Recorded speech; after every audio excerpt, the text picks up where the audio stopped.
Welcome to the Mind Grow Radio Storyteller Series podcast. I am your host, Stephanie Kathan, and today we are joined by one of my favorite money mentors. She is funny, smart, savvy, and for the last 3 decades, she's helped business owners and individuals just like you and me change their money mindset and relationship with their wallets for good. Chellie Campbell is a best-selling author. She's a financial stress reduction expert and founder of the Wealthy Spirit Group, where she teaches others to create more joy and more money in their life. And just as a side note, I'm a member of that group. If you want a special link to try it out, let me know. I got a special discount for you. Okay? And right now, please help me welcome one of my favorite humans, Chellie Campbell. Welcome, Chellie. Thank you. Thank you, Stephanie. What a wonderful introduction. And you're one of my favorite people, too. So fun. And what I found so fun, Chellie and I mastermind together, transparency. I get to see Chellie in all of her brilliance every single week. And we were messaging about this podcast, and she said, "Do you realize we've been connected since 2011? And I'm like, what? It was so fun to see. I know. Isn't that amazing? So great. I love it so much. And so my first question for you is, what made you first decide to become an entrepreneur, but go into the specialized talent of helping people with financial stress reduction? You know, it's an interesting story because I never had any intentions of being an entrepreneur. It never occurred to me because I am an older woman. I grew up in the 50s and 60s, and in those days, the news was delivered by men about men. Women had a little corner of the paper called the society pages for weddings and fashion. But we weren't the newsmakers, and there was no picture for woman business owner back in those days. But what I knew I wanted to do was have fun, and I had fun singing and dancing in the shows in school, so I said, well, I'll be an actress. And really what was going on was it was the closest thing to woman business owner in charge of her own time and her own life that I could see. So that's what I did. And I went to college in that, and then I came to Hollywood to be a star. Anybody ever heard of me? No. Okay. But I had fun while I did it, and then I got a gig out at Disneyland doing 5 shows a day, 5 days a week for 9 months, and I thought I would die of boredom. And I had to totally revamp my ideas about what I wanted to do, because that had all I'd wanted to do for 16 years, and now I hated it. Have you ever gotten your dream and then you go, why did I want this? This is terrible. Yes. Yes. Oh, it's such a shock, I'll tell you. And it was coming to me slowly. I thought, well, still I could maybe get some shows, or maybe I could do TV or something, but this is not it. I did Hello Dolly with Martha Ray, and the lead actor playing Cornelius had been doing 8 shows a week of Hello Dolly for 3 years. Wow. Yeah. And I just went, that is not going to work for me. Just not going to work. So I took secretarial jobs in between acting jobs, and one of them said, we want you to go full-time permanent. I said, I can't do that. I'm an actress. And they said, well, we'll pay you by the hour for the hours you work. When you need to go, you can go. And I went, oh, dream job. Every actor wanted that. You didn't have to call in sick and pretend. So I did that, but then 5 months later, their office manager quit, and they promoted me up into that job. And I said, but that involves finances and stuff. I don't know anything about that. They said, well, we'll teach you. You'll learn it. And I went, okay, because that's one of the most important things in life is take a risk. Just go for it. Some other people are giving you signals that they think you can do this thing, and just say yes. Show up and try it. If you hate it, you can leave. So that's what I thought. I mean, I have a friend who says, when I'm about to take a risk, I consider the downside. If it's not death, I do it, which I think is great. Love that. Isn't that just perfect? Ever since the first time she said that, I've been quoting her forever. So I said yes to it, and the biggest surprise of my life was I loved that job.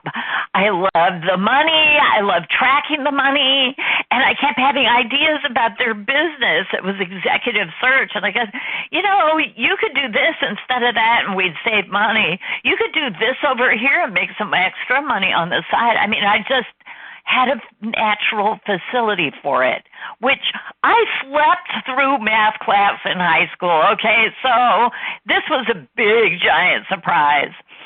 And then I would do an audition here and there, and finally, from one of the shows I had done before, the director called me up and said, I'm doing Threepenny Opera at the Houston Alley Theater in Texas, and I want you to play the lead, Polly Peachum. And I said, let me get back to you. And I was horrified. I said, I'm going to have to leave this job that I'm really loving for 3 months in Houston, and then I'll be out of work again and struggling to find acting jobs. Do I really want to do that? Okay, so I turned down the acting job. It was hard to look at, but a friend of mine helped me. She said, what is it you love about acting? And I said, I like the fun. I like the rehearsals. I like the people. I like the applause. I like the money. She goes, what do you like about this job you've got now? Oh, I like the creativity. I like the people. They're really nice to me. They applaud me all the time. I like the money. She goes, same list. And I looked to go for I know, right? Same list. We make so much of the surface things. Because, for me to say I'm an office manager instead of an actress didn't sound as sexy or glamorous, Right.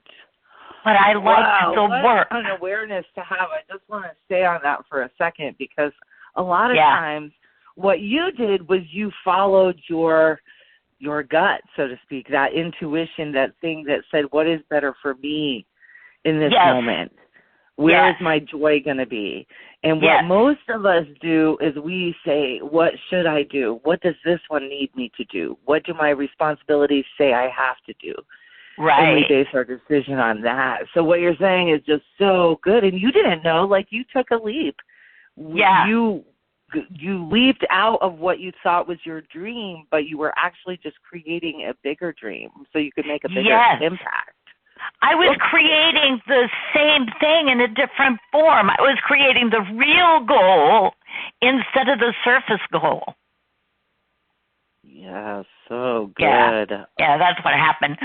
So things happened, different things. Just to make the story shorter, eventually there was an ad in the paper for a bookkeeper with managerial capability for a small bookkeeping service in Pacific Palisades, California.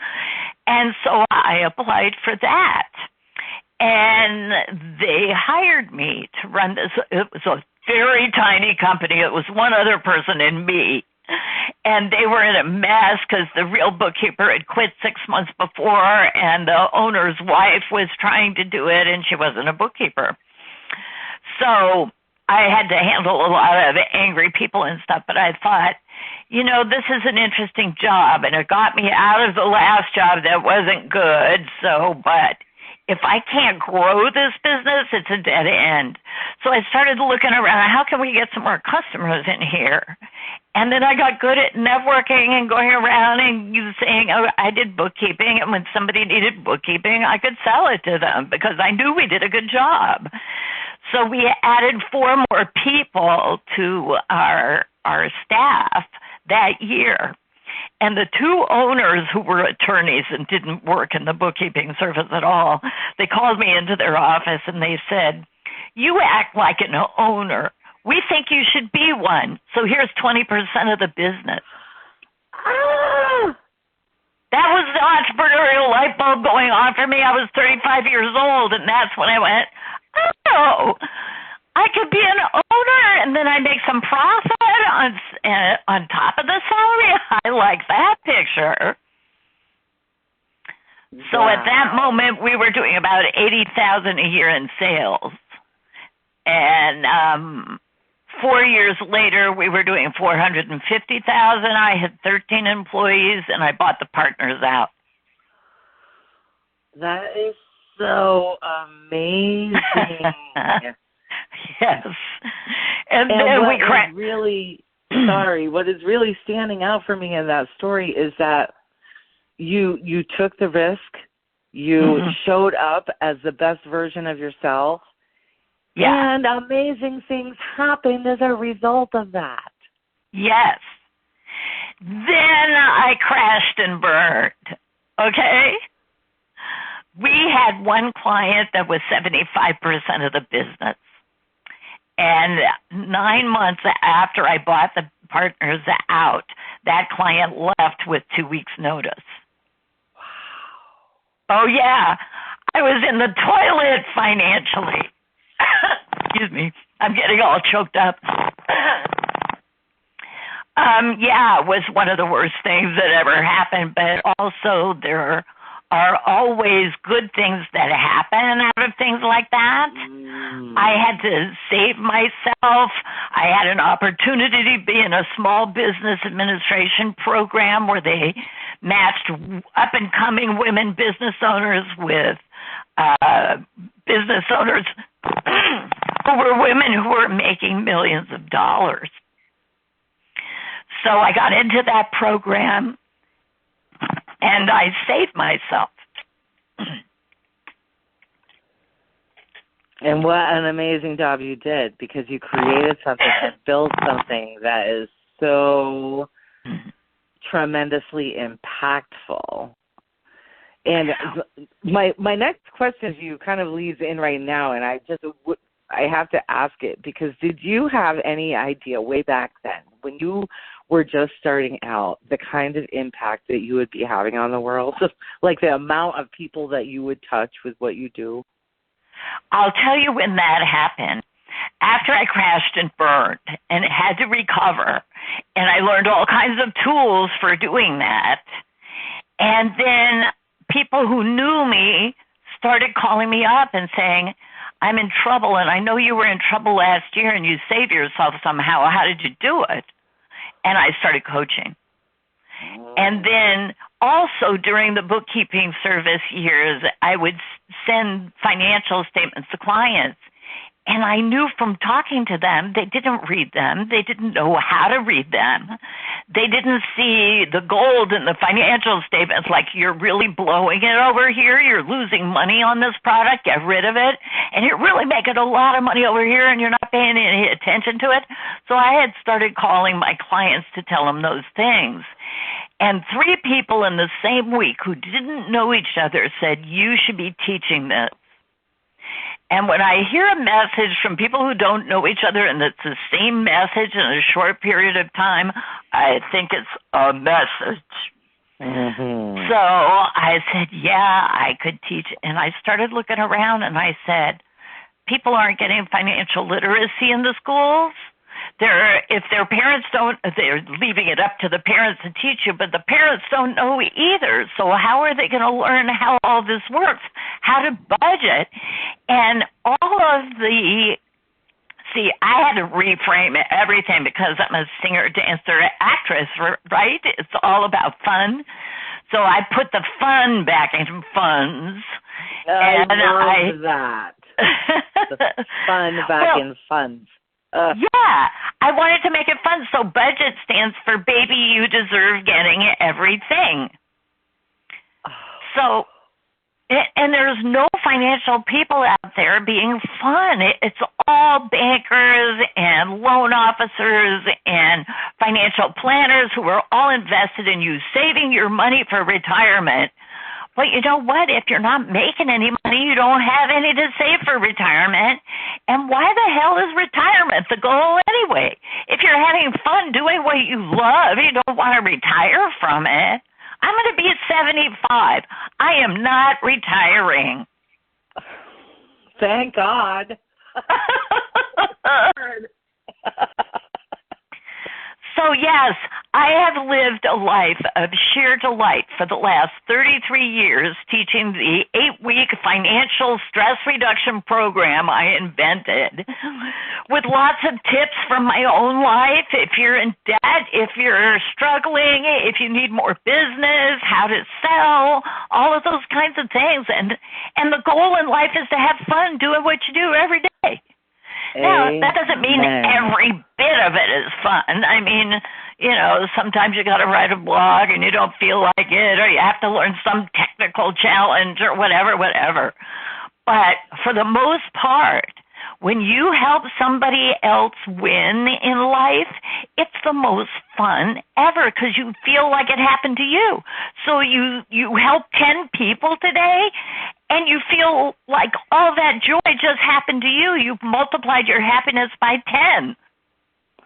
I am so thankful. Personally, I am so thankful, and I'm so thankful for all those who aren't even aware of you yet, who find you, that you were inspired to teach, because I went to your site last night and I signed up for your, which I haven't done yet. I'm a member of your group and stuff, but I had not joined your mailing list yet. So I went to your site because I was stalking, and I downloaded your absolutely amazing abundance affirmations that you have there for people. And I could not wait to print it out. I printed it right away. And I got to tell you that I just love your teaching style. I love the tools and the strategies that you shared on the worksheet. And I was like, oh, my God, I got to print this out right now. And I just want to say also how much we love and appreciate that you are going to share some of those tools from your own financial stress reduction toolbox with our listeners. Absolutely. I'm super excited about that. So do you want to go into that right now? Sure. So the affirmation, step one. Step one, you have to have a positive outlook. Mostly people have grown up with really bad messaging around money. The parents argue about money. They talk about, we don't have enough money. You ask, Mom, buy me this. We can't afford it. Money doesn't grow on trees. The love of money is the root of all evil. We just have all of this negative stuff. And yet, we're envious of all the people who have all that wealth and riches, and then we go, oh, but they're really a nasty person. It makes you angry and awful if you have money. No. You've got to pick out better role models. Pick out some people who are doing wonderful contributions, who are loving to people, who help people, and that's what they do with their wealth. And wouldn't, if God made all of us to be on the earth, wouldn't he want to give us gifts and make us happy? Because in the Bible, it's always saying, and he was favored by God, which means he was rich and successful. So, there's a lot of messages like that. So we have to choose our messaging. And the most important thing is what we tell ourselves. So I developed these affirmations that I love, and I say them every day. People love to give me money. I mean, everybody listening, say it right now. People love to give me money. You can't say it without smiling. It totally changes your energy right there. And then something wonderful is happening to me today. I can feel it. All my affirmations happen in the perfect way for the highest good of all concerned. I'm now earning a great big income, doing what makes me happy. And number 6, I love especially, my affirmations work for me, whether I believe they will or not. Because you've got to handle the negative part of your brain. Yes. So that's step 1. And then from grounding your mind, it's like getting dressed in the morning. We spend a lot of money, time, and energy on our outer appearance. What about our inner appearance? So doing affirmation is getting your mind dressed. And then you take action, which I call sending out ships. Mike Dooley of Notes from the Universe, he calls it take baby steps. Visualize and affirm and then take baby steps towards your goal. You don't know how it's going to happen exactly, but keep taking steps. So I like the analogy of sending out ships because you just got to build a ship, hire the crew, provision it, send it sailing over the sea. And you got to be about sending the ships, not judging which ones are going to come in or what's the best ship or should I build a catamaran or a yacht or a canoe. It's like just do something, take an action. You don't know which one is going to be the right one. And stuff happens to ships. You know, there's going to be mutiny on the Bounty and Pirates of the Caribbean get one. And then we all know what happened to the Titanic. So you can't worry about the sunken ships. You just have to keep sending them out. And then ships will come in and they'll be unexpected ships. Ships that you didn't plan on. They had baby ships out there. And this is where the expression, waiting for my ship to come in, comes from. The merchants in London in the 1800s who used to send out these ships. And not all of them came home. So you just got to keep building them. But some people are going down to the dock waiting for their ship to come in, but they didn't send any out. You know, you can't just affirm. People, the affirmation, visualization people sometimes just, well, if I had just say the right affirmation, then it's all going to show up. And I go, well, tell me, how many affirmations would you have to do in front of a piano before you could play Mozart? Yes. Yeah, that sort of makes it clear. It's so good. Practice. Everybody starts as a beginner, whether it's creating in your life, creating more money, creating more whatever, or learning a skill like golfing or piano. You have to practice. You have to practice. Yes. Even the most talented, let's say somebody's born with the talent to play Mozart when they're 5 years old. There are people like that. Mm-hmm. You know, some of those spectacular, just extraordinary talents when they were a kid. But if nobody knows about it, it's not going to do you any good just sitting in your room either. Right. So the sending out of ships has to do with getting to know people who can help advance your career or who can shine the spotlight on you or whatever. There's just so many permutations of it. But I wanted to say this. You know, people are sometimes struggling. I want to know what my purpose is. I don't know what my purpose is in life. I don't know how to get where I want to go. I just say chill. Your purpose is to have fun, do good, be a good friend, and all of those things. And pick an idea. And it may not be the right idea or the best idea, but pick one because you'll learn along the way how to visualize and achieve a goal. So for all these years, I wanted to be an actor, and then I ended up in finance, and I said, my life makes no sense. I have no idea what my purpose is, but I was having fun and feeling good and helping people, and that had to be enough. It was when I started teaching classes. The minute these people said you should teach a class, and I went, well, I know I have the skills to stand up in front of people and tell a story, and yeah, I do have these skills with the money that I see has been helping people all these years. So I'm just going to do that. And I found that that was the combination of skills that my whole life had been treating me and training me to do.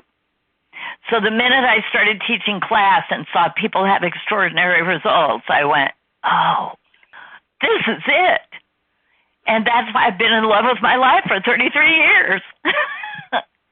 That is so amazing. Chellie, if you could give one piece of advice to somebody who might be starting out, maybe they're not clear on what direction to take or even what they want to do, but they feel that spark within them, what would your advice be to them? Well, Take stock of yourself. Make lists. Write things down. What did you most love doing? What do you most like to do now? What are the people around you most complimentary to you about? What do they think you're the best at? What are your skill sets? It's like, do people always call you to talk over a problem, and do you happen to give them good advice? You could be a coach. You could be a teacher. If you're a bartender, bartenders and hairdressers are doing that kind of thing all the time. If you love stylish clothes and would like to be in the fashion industry, take a step towards that. Read a book, take a class, watch a television documentary. Get involved. Sign up to be a participant in something. Take a class. Take lots of classes. I am in a class now. I'm in 2 classes. So, I mean, I love it. But I'm always about learning. Oh, if you follow your bliss, what makes you happy, and then read and study and take class and learn. I was at a class once. I signed up for a sales class, and this woman who was one of my clients walked in, and she goes, "What are you doing here? You teach this stuff." I said, "Well, yeah, but you can always learn something new. If I get one idea out of a class, that's a great tip for me. I'm going to go with it, and it's worth it." Plus, let me tell you, I teach workshops, right? So I take workshops because everybody in them is somebody who paid money to take a workshop. Yes. It's my target audience. So good. Chellie, please let people know where they can go to learn more about you and tune into your fabulous energy and all of your money mindset wisdom. Thank you so much. My name is Chellie, spelled Chellie. If you go to my website, which is Chellie.com, or email me, Chellie@Chellie.com, you've got me forever. I'm on Facebook, I'm on Instagram, I'm on LinkedIn, lots of social media. And my favorite thing, I've written 3 books.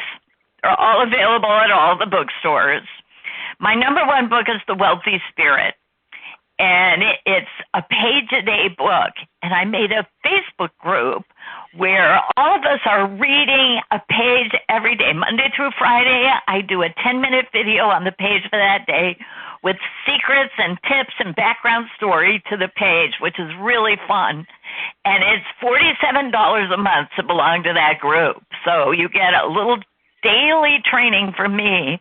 Plus, I have a special right now. You can get it for $7. There's a discount code. Dolphin and Gold.